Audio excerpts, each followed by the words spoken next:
Hallo und herzlich willkommen bei Häkeln mit Voldusa. In dem heutigen Video häkeln wir gemeinsam so kleine Taschen. Die kann man prima als kleine Geschenktaschen zum Beispiel verwenden. Ist halt dann auch super nachhaltig halt, ja.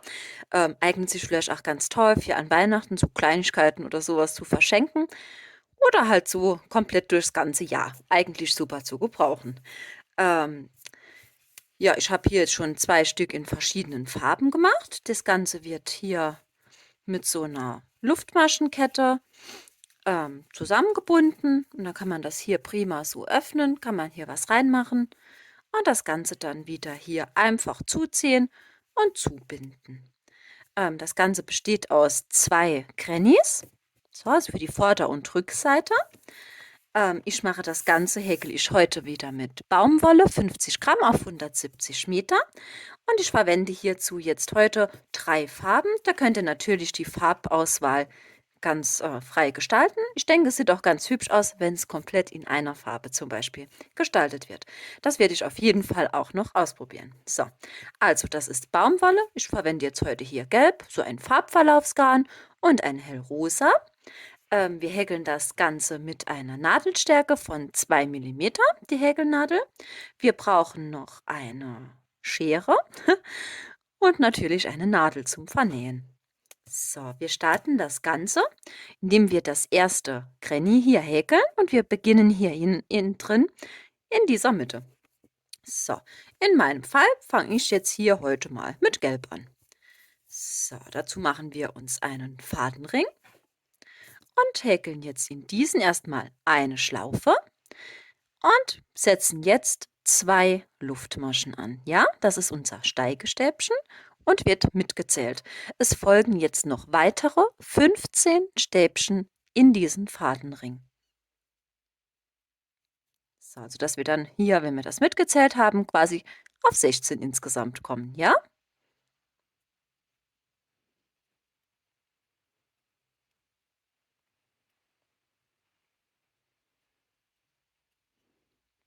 So, ich mache jetzt die mal weiter und dann sehen wir uns gleich. So, hier bin ich wieder zurück. Ich habe jetzt hier meine ganzen insgesamt 16 halt hier gehäkelt. Also jetzt diese 2 Luftmaschen mitgezählt, ja? So, wir ziehen uns jetzt den Fadenring gut zu und stechen jetzt hier in diese erste hier oben wieder ein. Und wir schließen das Ganze mit einer Kettmasche zu einem Kreis. Wir schneiden uns jetzt hier diese Farbe mal ab. Solltet ihr halt keinen Farbwechsel machen, einfach diesen Schritt ignorieren. So, dann mache ich jetzt mal weiter mit meinem Farbverlaufsgarn. So, das setzen wir jetzt hier neu an, ziehen das einmal hier durch die Schlaufe und jetzt häkeln wir immer in diese Zwischenräume von unseren Stäbchen. So, also hier folgen jetzt immer diese Büschelmaschen. Wir beginnen das Ganze jetzt mal zuerst mit diesem Steigestäbchen, also wieder 2 Luftmaschen. Dann setzen wir einmal um die Nadel wie ein ganz normales Stäbchen, stechen in den ersten Zwischenraum ein. So, und maschen das jetzt hier nur einmal ab, dieses Stäbchen, ja? Also wir behalten diese Schlaufe hier oben noch drauf. Wir setzen an für das nächste Stäbchen. So, also eine Büschelmasche besteht immer hier jetzt in meinem Muster mit insgesamt 3 Stäbchen hier, ja? Wir maschen das Stäbchen halt nur einmal ab. Dann haben wir hier diese 3 Schlaufen. Und die maschen wir jetzt einmal zusammen ab. Es folgt eine Luftmasche. Und dann gehen wir hier, das zieht ihr euch am besten immer so mit dem Finger ein kleines bisschen auseinander. Folgt jetzt diese nächste Büschelmasche. So, also nur einmal abmaschen, dass der Faden hier drauf bleibt. Wieder rum durch diese gleiche Lücke, ja? Ups. So, immer durch diese gleiche Lücke. Da müsst ihr drauf achten. So, noch einmal und durch. Wieder eine Luftmasche und wir gehen in den nächsten Zwischenraum hier.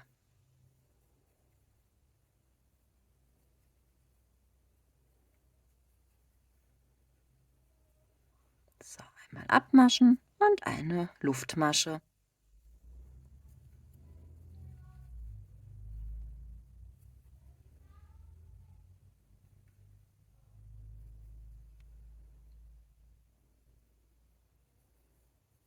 So, also dann habt ihr immer hier, wie ihr seht, diese Maschen bleiben immer hier auf dieser Nadel drauf. Ne? Einmal, da haben wir das zweite und noch das dritte.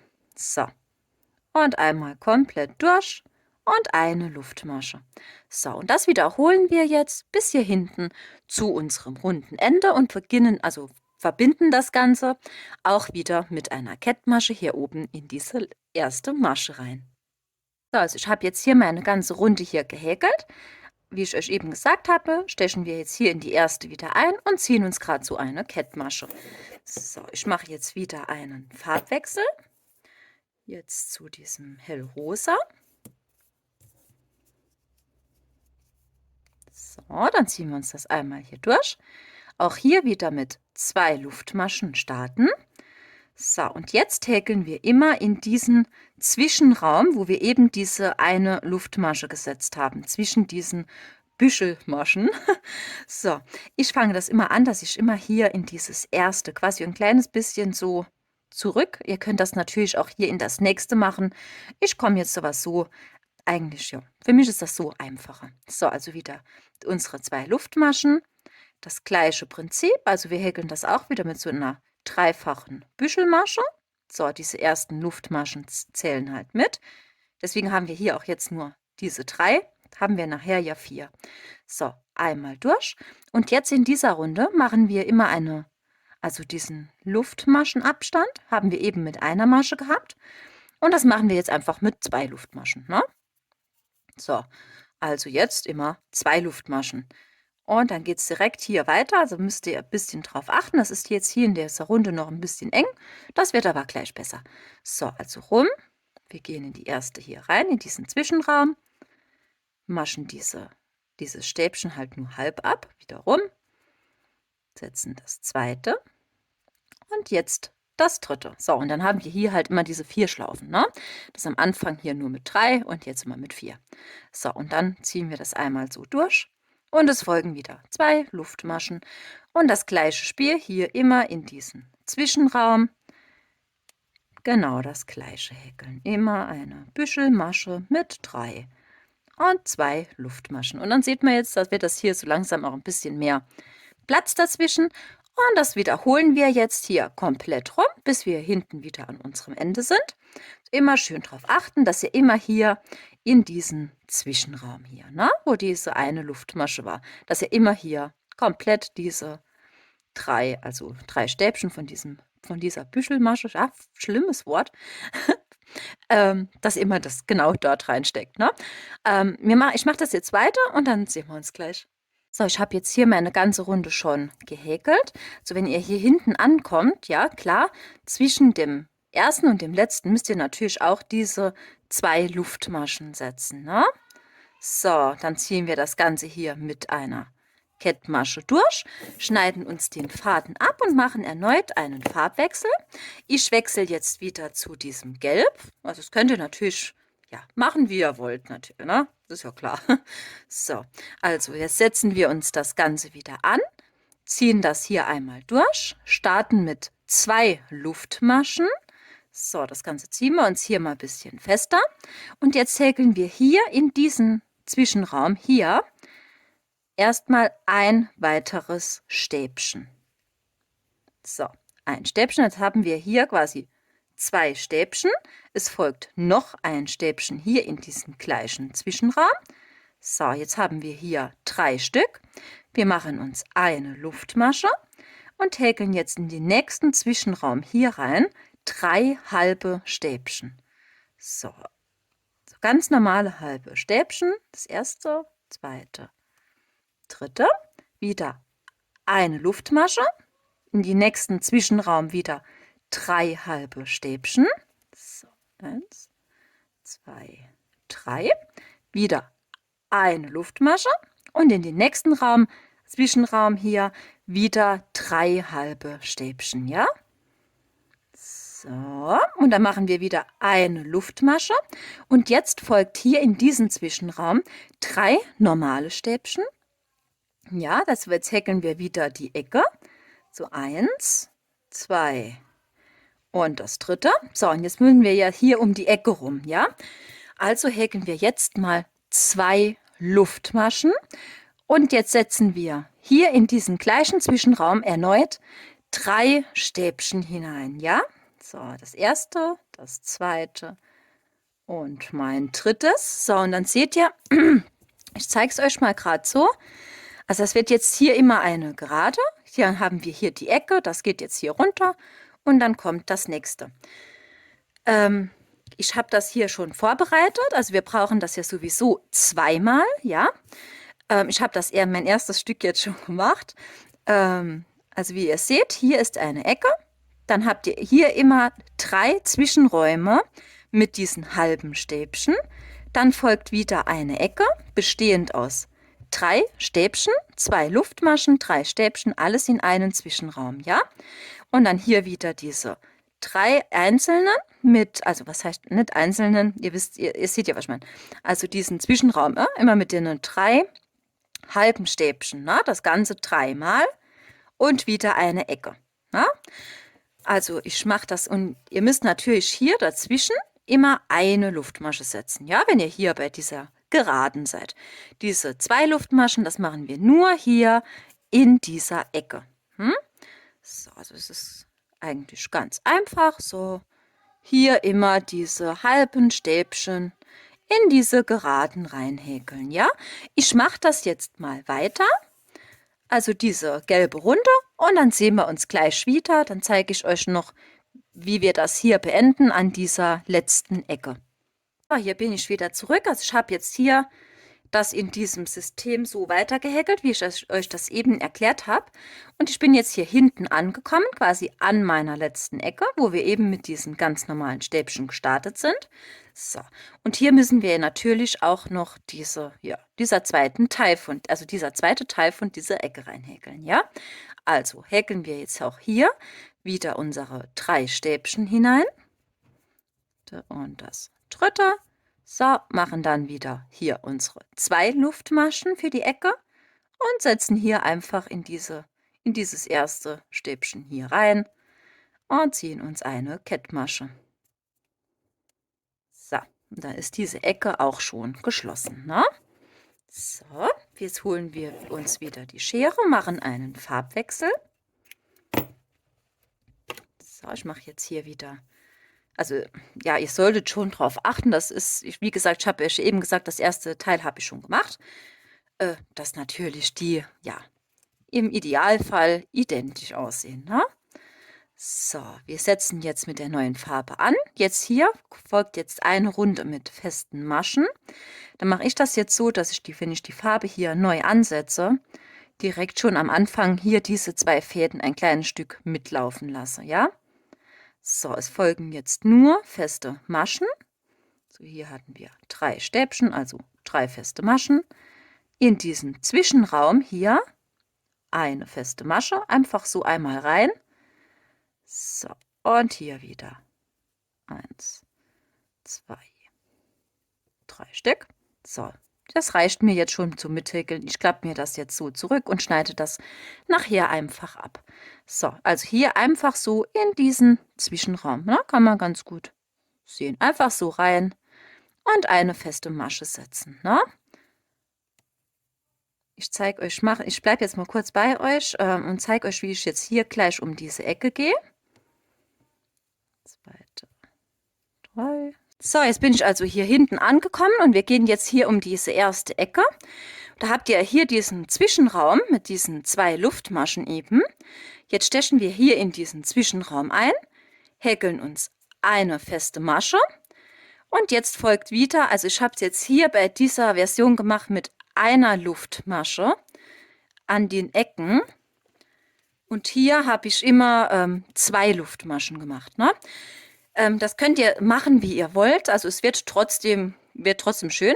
Also mit diesen 2 Luftmaschen hier in dieser Ecke habt ihr nachher weniger Probleme, die direkt zu finden bei der nächsten Runde. So, ich habe jetzt halt hier mit einer gemacht. Da müsst ihr nachher schon ein bisschen die Ecke so auseinanderziehen, um die zu finden. Also das ist jetzt egal, macht ihr eine oder 2. Das ist euch überlassen. So, es folgt aber auf jeden Fall die nächste feste Masche hier wieder in diesen gleichen Zwischenraum, ja, dass wir hier um diese Ecke kommen. Ja, so. Und dann geht es einfach wieder ganz normal weiter hier, Masche für Masche, immer eine feste Masche rein. Ne? Und das macht ihr jetzt hier rum, bis wir hier an unserem runden Ende wieder angekommen sind. Ich bin jetzt hier einmal schon rundherum und ihr seht, ich komme jetzt hier in meiner letzten Ecke an. So, die häkeln wir ganz gewohnt und wir verbinden das Ganze einfach hier wieder in unsere erste Masche mit einer Kettmasche. So, ich mache jetzt erneut einen Farbwechsel. So, wieder zu meinem hellrosa. So, auch hier diesen Faden lege ich mir jetzt wieder so nach vorne hin an.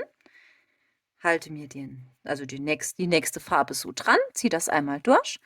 Und es geht jetzt wieder weiter hier mit komplett in jede Masche eine feste Masche hinein. Und auch hier bei dieser Runde häkel ich mir diesen Anfang- und Endfaden etwas mit. Ja, dass wir es halt nicht vernähen brauchen. Ne? So. Und dann häkeln wir hier komplett diese ganze Gerade runter. Ich zeige euch kurz die erste Ecke. So, also in jede Masche einfach eine feste Masche rein. So, seht ihr? Und jetzt ist hier das, was ich euch eben gesagt habe, wo hier diese beiden festen Maschen drin sind in dieser Ecke. Das ist halt besser zu erkennen, wenn er es jetzt hier halt diese Luftmaschenbogen mit zwei Luftmaschen macht. Ne? Das ist jetzt, ich habe es jetzt halt so gemacht mal. So, also wir häkeln jetzt in diesen Bogen, wo wir eben diese Ecke gemacht haben, wieder eine feste Masche rein. Und jetzt je nachdem, was ihr jetzt hier in dieser Vorrunde hattet, ob eine Luftmasche oder halt zwei, müsst ihr hier das gleiche halt wiederholen. Ne? Ich habe jetzt hier meine eine Luftmasche halt nur und setze jetzt hier wieder in diesen gleichen Zwischenraum erneut eine feste Masche hinein. Ja? Und dann geht es einfach weiter, dass wir hier wieder jede Masche mit einer festen Masche häkeln. Zur nächsten Ecke, ja, bis wir hier hinten wieder angekommen sind. Ich habe jetzt hier meine Runde beendet. Ich schneide mir jetzt den Faden ab, ziehe den einfach einmal so durch. Und jetzt, bevor es weitergeht, bevor wir diese beiden Stücke halt verbinden, müsst ihr jetzt hier wirklich erst alle Fäden vernähen. Ne? So, hier habe ich schon gemacht. Ich mache das bei dem zweiten jetzt auch noch schnell. Und dann sehen wir uns. So, wenn ihr dann alle Fäden vernäht habt und natürlich auch ein genau gegenüberliegendes passendes Stück schon gehäkelt habt, legen wir uns jetzt das Häkelstück, also links auf links, da müsst ihr darauf achten, dass die schöne Seite nach außen zeigt, legen wir uns das so übereinander und dann holen wir uns eine Farbe unserer Wahl. Ich benutze jetzt halt hier immer gerne so die Farbe, wo ich als letztes benutzt habe. Und dann stechen wir hier in diese Ecke ein und hier setzen uns die Farbe an. So, ziehen das einmal durch, machen uns eine Schlaufe. Und jetzt müsst ihr halt darauf achten, dass das halt genau gegenüberliegend, ja, dass das überall passt. Und dann häkeln wir das Ganze einfach mit festen Maschen zusammen.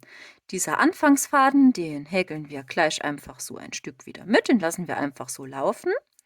Wie ihr seht, schön durch beide Teile hindurch, ja. Hier einfach mit festen Maschen das Ganze zuhäkeln. Das ist ja nicht nähen. So.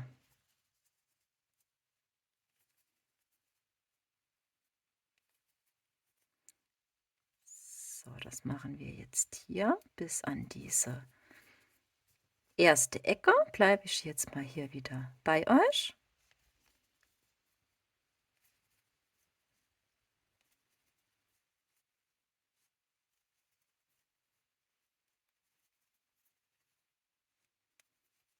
So, wenn ihr so einen Rest dann habt, das kann man dann einfach gerade abschneiden, ne? Ja. So. So, also wie ihr seht, diese Ecke muss natürlich genau gegenüber liegen. So, dann häkeln wir hier in diese Ecke wieder rein. So, eine feste Masche, machen uns wieder eine Luftmasche und häkeln in diese gleichen Zwischenraum erneut eine feste Masche. Und das war dann auch direkt schon diese Ecke. Da kommen wir hier schön eckig um die Ecke. Eckig um die Ecke. Ja. Ne? Ja, halt die Ecke. So, und dann macht er natürlich das hier weiter, hier hinten auch. Und einmal hier hoch, hier oben, klar, Öffnung auflassen, da, sonst können wir es nicht gebrauchen. Also immer hier rum, bis hierhin. Und wenn ihr hier seid, dann sehen wir uns wieder. Also hier bin ich wieder. Ich habe jetzt hier einmal komplett, also entlang rum mit festen Maschen gehäkelt. Jetzt haben wir hier oben ja diese Öffnung. So, dann halten wir uns das auch so hin jetzt. Und jetzt häkeln wir einfach eine Runde hier komplett rundherum mit festen Maschen. Ne? So, also in jede Masche einfach eine feste Masche rein. Und das machen wir hier komplett einmal außen rum. Ne? Bis wir hier vorne wieder angekommen sind. So, hier bin ich wieder zurück. Also ich komme jetzt hier an meinem Schluss an. Da könnt ihr einfach einmal so mit der Nadel hier drüber und das Ganze, also diese Runde mit einer Kettmasche schließen. So. Und jetzt folgen noch 2 Runden, ja, 2 Runden hier oben mit festen Maschen.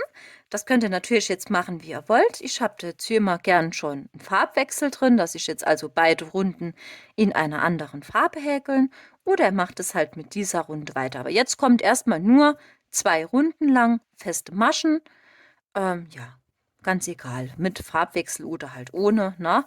Wenn ihr halt einen Farbwechsel jetzt machen solltet, da könnt ihr darauf achten, dass ihr wie ich jetzt die ganze Zeit immer hier diese Fäden direkt schon ein bisschen mitlaufen lasse. Dann spart ihr euch einfach das Vernähen. Ne? Also ich mache es halt hier jetzt mit Farbwechsel.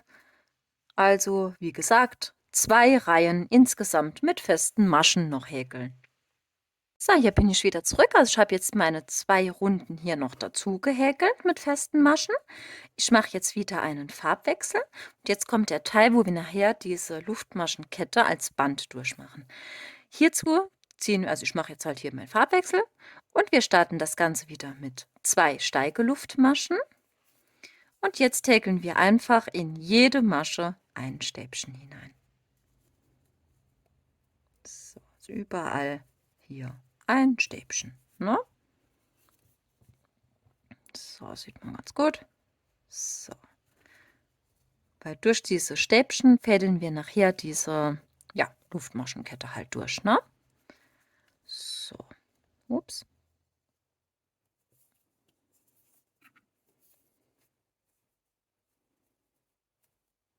So, also ich mache das jetzt mal weiter, bis wir hier hinten wieder an unserem Ende angekommen sind. Ich bin jetzt hier hinten angekommen und auch hier schließen wir diese Runde wieder, indem wir hier in diese erste einstechen und uns einfach eine Kettmasche setzen, ja? So, es folgt jetzt noch eine Runde mit festen Stäbchen, also mit festen Stäbchen, mit festen Maschen, ne? So. So, also überall hier eine feste Masche rein. Könnt ihr jetzt vorher noch einen Farbwechsel machen oder halt bei der gleichen Farbe bleiben jetzt wie ich. Das ist ganz egal. So, also noch hier eine Runde mit festen Maschen. Und dann geht es jetzt auch gleich weiter mit dem Abschluss, mit der Bordüre oben. Habt ihr diese Runde beendet und auch hier am Schluss mit einer Kettmasche halt zu einem, ja, zu einer Runde hier wieder schließen, ja. Ich mache jetzt noch einmal einen Farbwechsel und wir häkeln jetzt diese, ja, Bordüre hier oben, ja. So, dazu hole ich mir jetzt halt hier dieses Farbverlaufsgarn wieder, ziehen das einmal hier durch, so, und häkeln jetzt 3 Luftmaschen. So, 3 Luftmaschen. Jetzt überspringen wir hier unten an unserem Häkelstück 2 feste Maschen, stechen in die 3. Masche also ein und machen eine feste Masche. Wieder 3 Luftmaschen, 2 Maschen hier unten überspringen und in die 3. eine feste Masche rein. Ja, also 1, 2 überspringen, in die 3. rein, eine feste Masche. So, dann entstehen hier erstmal diese, ja, Luftmaschenbögen und das geht die ganze Runde jetzt so weiter. So, also immer hier in die 3. Masche dann von unserem Häkelstück hier rein. So, einmal komplett rundherum. Habt ihr dann hier hinten diese Runde beendet, schaut das Ganze jetzt so aus. Und wir häkeln jetzt immer in diesen Luftmaschenbogen. Ja, also da geht es jetzt direkt so weiter. Einfach so in diesen Luftmaschenbogen hineinhäkeln. 2 halbe Stäbchen. So, 2 halbe Stäbchen. Es folgen 2 Stäbchen. Und wieder 2 halbe Stäbchen. Das zweite. So. Und jetzt hier, wo wir diese feste Masche gesetzt haben, stechen wir einfach so in diese Masche ein und ziehen uns eine Kettmasche. So, es geht direkt wieder weiter mit dem nächsten Bogen. Also in jeden Bogen folgen immer 2 halbe Stäbchen, 2 Stäbchen und wieder 2 halbe Stäbchen.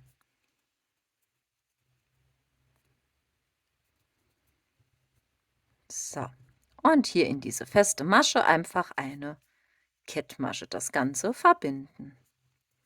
So, also 2 halbe Stäbchen, 2 ganze Stäbchen halt und wieder 2 halbe.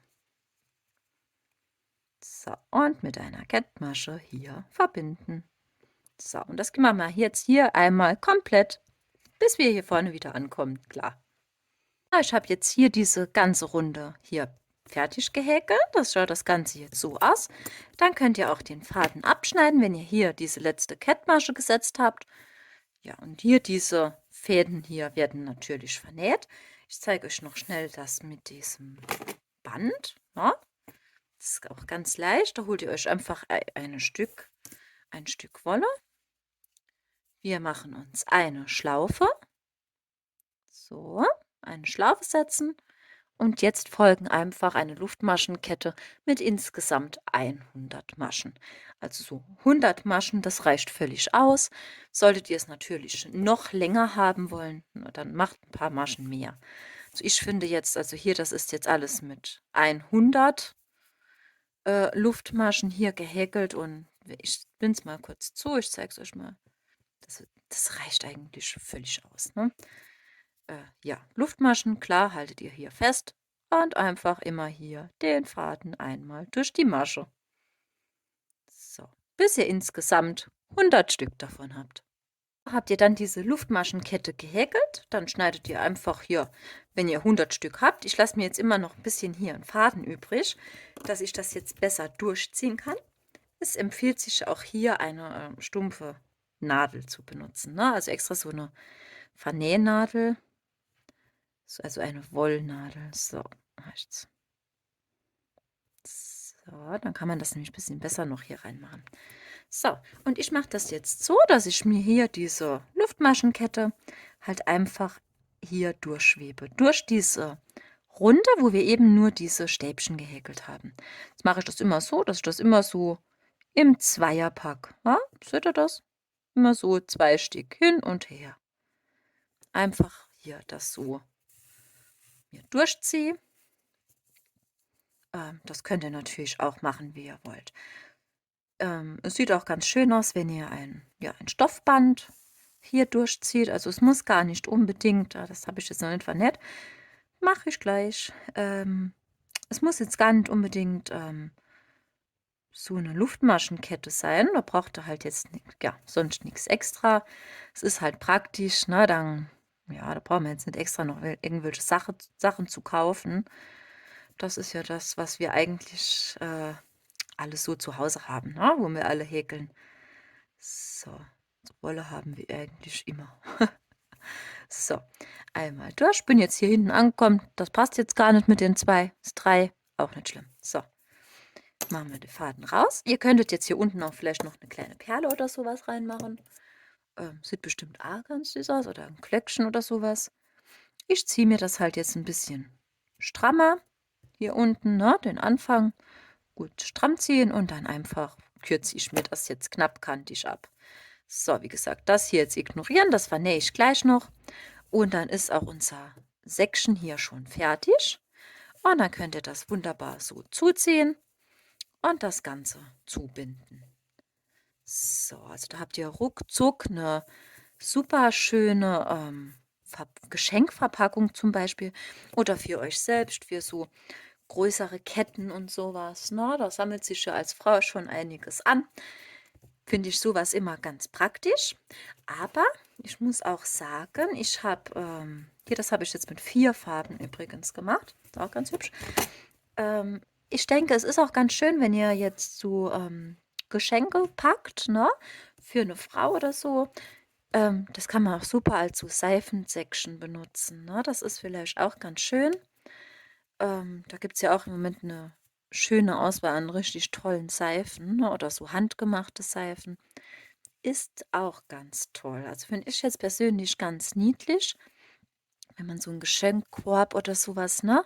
Gerade so ein Seifensäckchen dazu macht. Also das finde ich auch jetzt, ja, werde ich bestimmt hier des Öfteren noch machen. Jo, ja, ihr habt so eine super Verpackung für ein Geschenk. Es ist wiederverwendbar. Es ist also super nachhaltig. Und jetzt gerade auch hier mit dem Muster, das passt eigentlich, ja, komplett durchs ganze Jahr, würde ich sagen, ne? Also es ist komplett jahrestauglich. Nicht nur für Weihnachten, sondern Geburtstage oder sonst irgendwas. Oder halt für den eigenen Gebrauch. Ach so, könnte man vielleicht sogar, ach, so Lavendel und sowas reinmachen, ne? Wenn die Lavendelzeit jetzt vorbei ist. Ich glaube, das mache ich. Und dann fülle ich mir eins mit Lavendel, mache das in den Schrank und dann riecht alles gut. So, ich hoffe, das Video hat euch wieder Spaß gemacht mit mir, also hier zusammen zu häkeln. Und ich freue mich schon auf jeden Fall aufs nächste Mal. Bis bald. Tschüss.